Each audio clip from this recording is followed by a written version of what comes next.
Esta presentación corta tiene dos propósitos.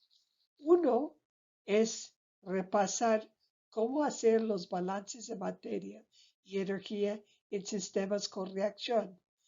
Este material se debe haber visto en los cursos de Balances 1 y Termo 1. El segundo propósito es establecer una metodología para plantear las tablas de moles necesarios para elaborar dichos balances. Cuando hay reacciones dentro de un sistema, se realiza una tabla de moles precisamente porque no hay conservación del componente del reactivo porque se transforma dentro de la reacción. La reacción genérica que vamos a utilizar para construir nuestra tabla es A más B va a C más D con sus respectivas coeficientes estequiométricos. Vamos a asignar epsilon como un número de moles reaccionados o producidos para poder relacionar pues, los coeficientes estequiométricos en nuestra tabla de moles.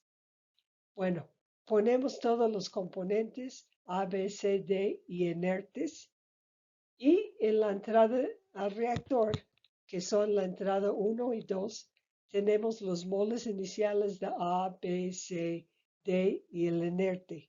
Ahora, en la salida, nosotros tenemos los mismos moles que entraron, menos los que reaccionaron en el caso de reactivos y generados en el caso de productos. Y los inertes, el número de moles de inertes, se queda exactamente igual.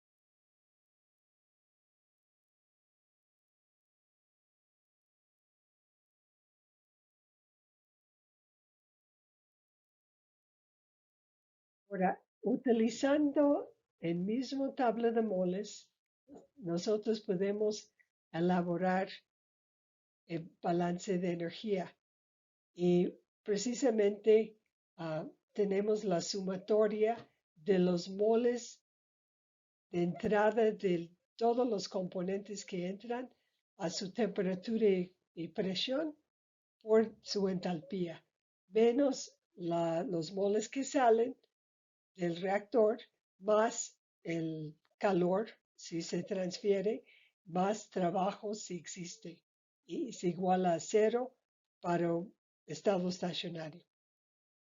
Ahora, utilizando el mismo tabla de moles, nosotros podemos poner los que entran, todos los 5 que tenemos en la tabla, por sus respectivos entalpías, menos pues los moles de salida, que son los moles iniciales, más, bueno, la cantidad que se reacciona y menos la cantidad que se produce, precisamente por los signos en la tabla. Más Q más W es igual a 0. Ahora, en este caso, los entalpías tenemos una restricción. Cuando tenemos reacción que la entalpía a la temperatura es igual a la entalpía 298 más el integral de Cp de T, entre 298 y el T que nos interesa. Ahora, el H de a 298 está tabulado valores como delta H de formación de este compuesto, más el integral de Cp de T. Y pues valdría la pena mencionar de que las tablas de moles se elabora un tablo de moles por cada fase. En este caso estamos considerando pues que todos están en la misma fase, que sea líquido o gaseoso. Finalmente, pues voy a presentar un ejemplo de cuando hay más de una reacción que se lleva a cabo en la misma fase. Aquí se incluye todos los productos de la misma tabla y los reactivos también. Vamos a considerar estas dos reacciones de metano que reacciona con oxígeno del aire, CO2 y 2H2O, y etano, su reacción de combustión a CO2 y H2O. Y vamos a poner de que el grado de reacción o la cantidad de moles que se reacciona es epsilon 1 para la reacción de metano y epsilon 2 para el etano. Ahora ponemos todos los componentes en las dos reacciones en la tabla y ponemos entrada, pues tenemos la entrada de metano inicial, etano y el oxígeno del aire y nitrógeno del aire. Recuerden que el nitrógeno es un inerte.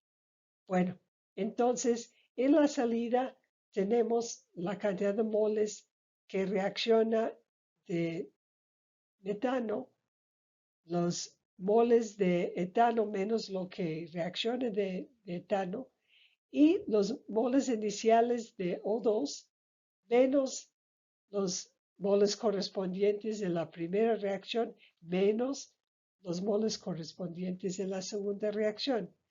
El nitrógeno inerte es exactamente igual y la formación de CO2 y de agua se da en las dos reacciones. Entonces se suma los que se forman en la primera reacción más los de la segunda. Y el balance de energía que se plantea se hace de manera análoga, tomando las cantidades de las tablas de moles directamente. Entonces, lo que entra, tenemos los números de moles de iniciales, los que entran, por su H, su entalpía a la temperatura de entrada. Y esto lo hacemos para los 4 que entran. Ahora, los que salen, tomamos directamente de la tabla de moles, ¿sí? Los que salen por el H a la temperatura que sale, más Q más W es igual a 0. En esta forma, nosotros podemos hacer más de una reacción, puede ser una cantidad grande de reacciones simultáneas y no nosotros nos hacemos bolas haciéndolo de esta forma muy sencilla y traduciéndolo directamente para el balance de energía. En las diapositivas anteriores, nosotros hicimos una tabla de moles únicamente para uno o más reacciones, pero se mencionó, y vuelvo a recalcar, de que esto es cuando nosotros tenemos el sistema de una sola fase, en gaseoso o líquido, y pues ahorita vamos a tratar el tema de qué pasa cuando tenemos reacción o reacciones en varias fases. Entonces, se elabora una tabla de moles para cada fase. Esto es muy importante una vez que nosotros, especialmente en el caso de que queremos ver equilibrios con constantes de equilibrios, donde vamos a tener que calcular las fracciones de cada componente en su respectivo fase. Bueno, Entonces, ¿cómo lo hacemos? Bueno, vemos la reacción que tenemos, el carbonato de sodio más el dióxido de carbono más agua va a dar a bicarbonato. Ahora, el carbonato de sodio está en fase acuosa junto con el agua y el dióxido de carbono está en fase de gas, lo que también consideremos de que hay aire presente en la fase gas. Eso es lo que normalmente sucede en este proceso en particular. Y el producto que queremos formar es un sólido, que es el dióxido de bicarbonato de sodio. Bueno, entonces, como pueden ver, colocamos los diferentes componentes en sus respectivas fases: fase gaseoso, el dióxido de carbono del aire; fase líquido, el carbonato de sodio y agua; y el sólido es el bicarbonato de sodio. Entonces, pues igual que en los casos anteriores, nosotros asignamos el epsilon como la cantidad de moles que reacciona o que genera. Bueno, cuando tenemos la tabla, entonces podemos plantear el balance de energía tomando en cuenta directamente las tablas de moles. Entonces, tenemos para el caso de los gaseosos, son los números de moles que entra por la entalpía en su fase, o sea, de que en fase gaseoso, a la temperatura de entrada. Y aquí asignamos la entrada 1 para el gas. La entrada 2 lo asignamos para la fase líquida, que es el acuoso, y ahí tenemos los moles iniciales de carbonato de sodio multiplicado por la entalpía a la temperatura de entrada de carbonato de sodio en fase acuoso y el agua, o sea, de correspondiente. Y de salida tenemos la salida 1, es la salida de los gases. Entonces, bueno, tenemos la temperatura de las salidas, todos son iguales, porque lo que sale del reactor, todos están en contacto. Entonces, tenemos los moles de dióxido de carbono que sale por su entalpía, de aire igual por su entalpía, y el carbonato de sodio que queda es pues los moles iniciales menos los que reaccionaron, y pues su entalpía está a la temperatura que sale en la fase acuosa. Y tenemos la salida del agua y la salida del sólido.